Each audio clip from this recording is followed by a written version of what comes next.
សួស្តីអ្នកទាំងអស់គ្នាវីដេអូនេះខ្ញុំសូមចែករំលែកតាក់ទងជាមួយនឹងរបៀបនៃការដាក់កិច្ចការឧទាហរណ៍ការដាក់ជាសំណួរអញ្ចឹង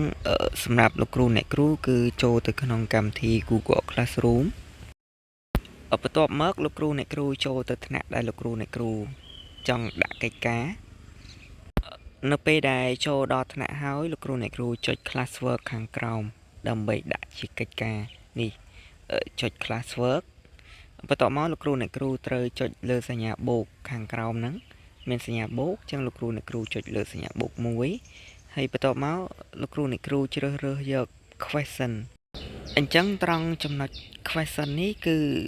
ចំពោះសិស្សបើសិនជាចំពោះសិស្សវិញគឺគាត់អាចផ្ញើចម្លើយមកវិញអាចត្រឹមតែសរសេរគាត់អត់អាចផ្ញើជា file ឯកសារឬក៏ជារូបភាពអីបានទេលោកគ្រូអ្នកគ្រូចុច question ហ្នឹងមកបន្ទាប់មកចេញផ្ទាំងនេះអញ្ចឹងលោកគ្រូអ្នកគ្រូត្រូវបំពេញដាក់ជាសំណួរខាងលើនេះ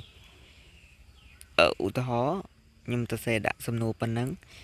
ហើយប្រអប់ទី2នេះលោកគ្រូអ្នកគ្រូចង់សរសេរក៏បានអត់ក៏បានដែរលោកគ្រូអ្នកគ្រូអាចបើសិនបើសរសេរលោកគ្រូអាចដាក់តាក់ទងជាមួយនឹងបទបញ្ជាឬក៏ការបង្កប់បញ្ជាអីផ្សេងលោកគ្រូអ្នកគ្រូអាចសរសេរកន្លែងហ្នឹងបានក៏ប៉ុន្តែខ្ញុំអត់សរសេរទេខ្ញុំសូមរំលងហើយចូលដល់មួយទៀតគឺតាក់ទងជាមួយនឹងពិន្ទុតាក់ទងកន្លែងលេខ100ហ្នឹងគឺជាកន្លែងកំណត់ពិន្ទុអញ្ចឹងលោកគ្រូអ្នកគ្រូអាចកំណត់បានចង់កិច្ចការហ្នឹងលោកគ្រូអ្នកគ្រូចង់កំណត់ដាក់ប្រមាណពិន្ទុលោកគ្រូអ្នកគ្រូចុចលើហ្នឹងទៅចេញផ្ទាំងនេះអញ្ចឹងអាចបញ្ចូលលេខដាក់ពិន្ទុបានឧទាហរណ៍ខ្ញុំដាក់20នៅខាងក្រោមពិន្ទុគឺជាកន្លែងកំណត់ថ្ងៃអញ្ចឹងលោកគ្រូអ្នកគ្រូគិតថាកិច្ចការហ្នឹងចង់ដាក់ឲ្យសិស្សធ្វើប្រហែលថ្ងៃអញ្ចឹងអាចកំណត់កន្លែងនេះបានជាឧទាហរណ៍ខ្ញុំសូមដាក់ត្រឹមថ្ងៃ2អញ្ចឹងខ្ញុំអូខេហើយក្បែរនេះគឺម៉ោងអញ្ចឹងលោកគ្រូអ្នកគ្រូអាចកំណត់ម៉ោងបានដែរឧទាហរណ៍ខ្ញុំអាចចុចយកម៉ោង12ហើយបន្ទាប់មកនាទីគឺយក00អញ្ចឹងអាចដាក់12:00ឬក៏ម៉ោងប៉ុន្មានក៏បានដែរអូខេមកបន្ទាប់មកគឺកំណត់ topic អញ្ចឹងយើងចុចកន្លែងពាក្យ no topic ហ្នឹងមកបន្ទាប់មកលោកគ្រូអ្នកគ្រូនឹងឃើញផ្ទាំងនេះអញ្ចឹងយើងមាន topic 3រួចហើយបើសិនបើលោកគ្រូអ្នកគ្រូចង់ដាក់ក្នុង topic ណាអាចចុចលើ topic នឹងមួយបើសិនបើចង់បង្កើតថ្មីចុច add topic ខាងលើអញ្ចឹងឧទាហរណ៍ខ្ញុំសូមដាក់នៅ topic សំណួរតេស្តអញ្ចឹងខ្ញុំអាចចុចកន្លែងសំណួរតេស្តចុច touch កន្លែងសំណួរតេស្តមួយបន្ទាប់មកខ្ញុំចុច save ខាងលើ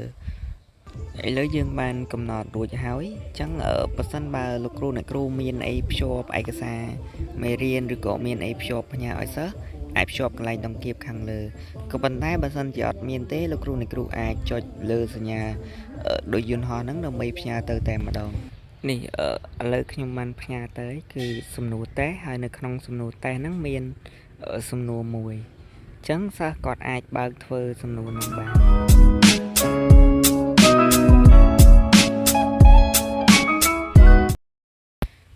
សម្រាប់សិស្សគឺចូលទៅកាន់កម្មវិធី Google Classroom បន្ទាប់ពីយើងចូលហើយយើងទៅចូលថ្នាក់យើងចុចលើថ្នាក់យើងនេះបន្ទាប់ពីចុចថ្នាក់ហើយគឺយើងចូលទៅកន្លែង Classwork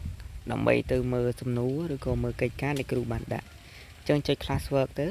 ឃើញបែបនេះអញ្ចឹងចុចបើកសំណួរខាងលើមកយើងចង់ធ្វើខាងលើបើកខាងលើនេះអញ្ចឹងឧទាហរណ៍ខ្ញុំចុចបើកឯងគឺឃើញអញ្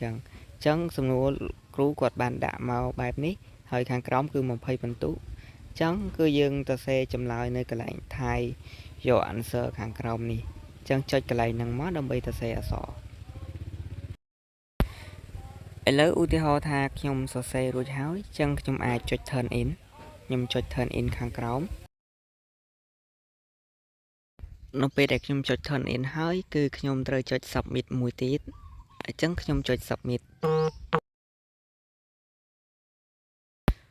នៅពេលដែលយើងឃើញបែបនេះអញ្ចឹងមានន័យថាយើងបានផ្ញើចម្លើយផ្ញើកិច្ចការហ្នឹងផ្ញើទៅកាន់គ្រូហើយ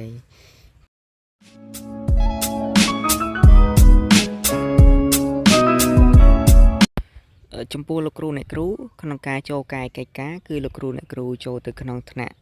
ដែលលោកគ្រូបានដាក់កិច្ចការហ្នឹងហើយបន្ទាប់មកលោកគ្រូអ្នកគ្រូចុច Classwork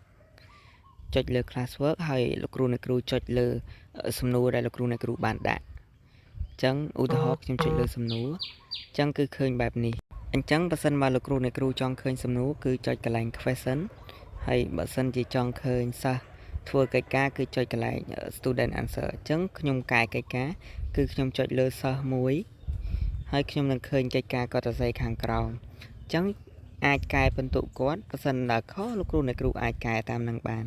នេះកន្លែង add grade នេះគឺដាក់បន្ទុកអញ្ចឹងខ្ញុំដាក់10បន្ទាប់មកខ្ញុំចុច return បន្ទាប់មកខ្ញុំត្រូវចុច return ម្ដងទៀតដើម្បីផ្ញើទៅសិស្សនេះឥឡូវគឺឃើញហើយគឺ10លើ20អញ្ចឹងសិស្សគាត់នឹងឃើញបន្ទុកគាត់សូមអរគុណសម្រាប់ការតាមដានទស្សនាវីដេអូនេះ